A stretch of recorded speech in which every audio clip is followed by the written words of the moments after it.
Under Siege is coming up. I have Trinity with me. You're going to be facing Gisele Shaw at the event.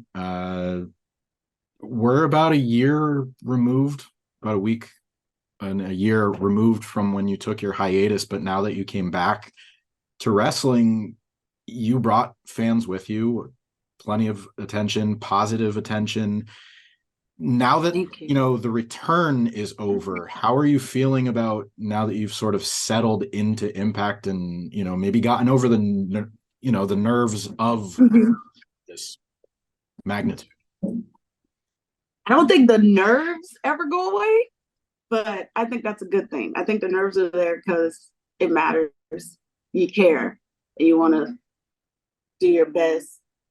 And but yeah, it's definitely I think my first pay per view um at Under Siege. I think it's gonna now that I got my first one out the way and some tapings. I feel very confident. Feel like I got my mojo back, and I'm really excited to perform in my first pay per view with Impact, my first pay per view in a very long time. And I think it's going to be great. I think Giselle is going to be an excellent opponent for me. I think the matchup is going to be very competitive, and I just got to keep my eye on that Jay and make sure he don't try nothing sneaky. Not to use the cliche, but I'm going to anyways. Was it like riding a bike? Like you were away for so long. Was it, you just had to get in there and it was muscle memory? Did you have any uh Yeah. issues to overcome as far as like getting back into the ring for a match in front of a crowd or anything like that? You know what's so funny you said that because I was so worried about that, and I have been training with Manny, also known as Kalisto, Mhm. and he just kept telling me that I'm like, I'm not feeling right. Like, this is just this. I was really worried. He was like, Ganala, don't worry about it. It's muscle memory. As soon as you get in there, it's gonna all come right back to you. And he just kept telling me that, and like I really trusted that because the weeks prior in training, it did not feel good taking those bumps again, and I kept just all the things, the conditioning. Like there's nothing that prepares you for the in-ring conditioning that you need to have for wrestling other than wrestling and having matches. Like you can work out, you can do cardio, you can lift weights. Nothing gets you ready for the ring other than just wrestling.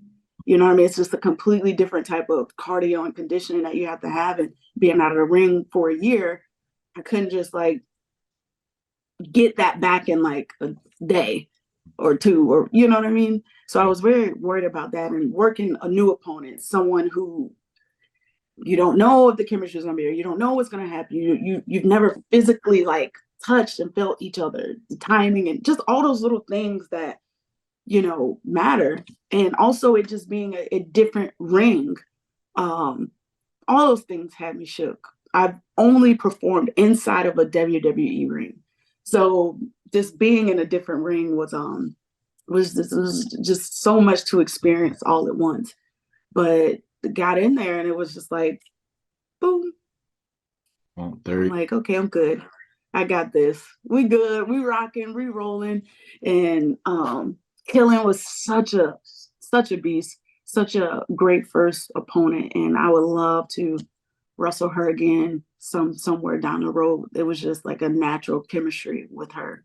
So she's great. And it was just good. Like I don't feel like that day could have gone any better. The debut could have gone any better. Having my friends there, having so much support there.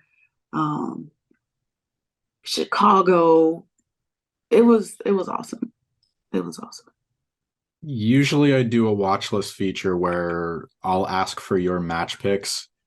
And in this case, I would say, is there a match that obviously I mentioned you brought fans with you to Impact, but is there a match Mm-hmm. that you would point to that maybe you would tell the new ones like that haven't really followed your work? Like maybe say, sit down and watch this. This is the one that you're getting. Would you use that match with maybe Kylan as an example? Or is there any from your past that you would maybe point to and say, this is who you're gonna get. This is who I aim to be every time in the ring? My favorite match, and that's so crazy when I think back on my career. Like I feel like I really don't have that many matches to do that with. Mhm. So I'm kind of on that journey as well to just create um good matches, you know. And but the ones I would say me and Charlotte's championship match on SmackDown. I think it was last year. That was one of my favorite matches. I feel that Charlotte is someone that always brings the best out of me. And Charlotte is she's just she's tough. And you're gonna do one or two things when you're in the ring with her. You're gonna sink or swim because she demands you to step up. And I love that working with her because I feel that we always do that with each other. Natalia, my SummerSlam match with Natalia is one of my favorites. I really enjoyed that match, and Natty is another one of my favorites that I just always loved working through the years. She always gives her all, and she's very consistent in the ring, and she will always deliver a good match. And I would say my match with Kylan has been one of my favorite matches. So yeah. I mentioned, the fan element. Now, when you were on hiatus, was there like what was it like maintaining a connection with your fan base? Because we saw you on red carpets, you were at movie premieres, different events, but what was it like just trying to maintain that connection where you're not on TV every week, but you're still Mhm. letting them know you're out there? And obviously now you're back, but what was it like while you were away with just being Yeah. having that relationship with them?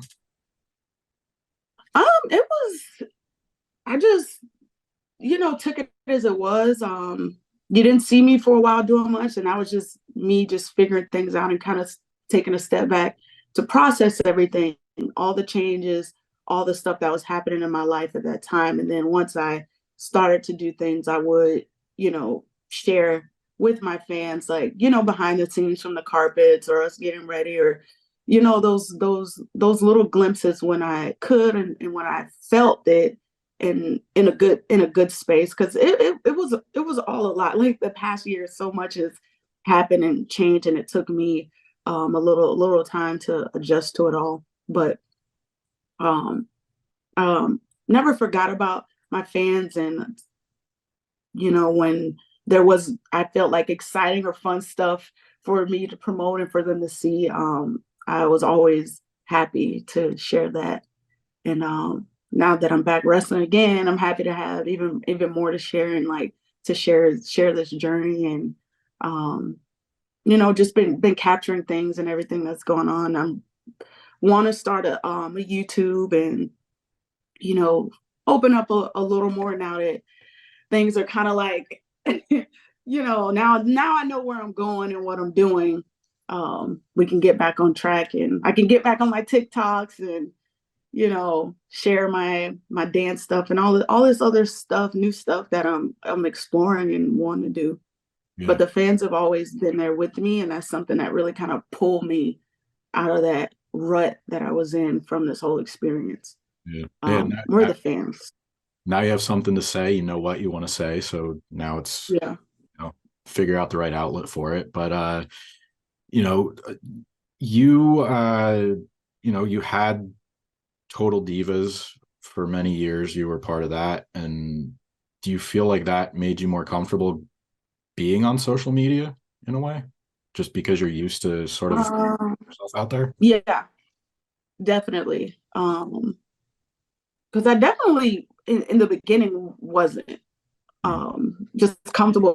Just being on a reality show and opening up so much about my personal life because it's gonna be critiqued, it's gonna be criticized, but Total Divas definitely helped me to learn how to just showcase that and not be afraid to be showcase my authentic self and be who I am, and express it on a world platform.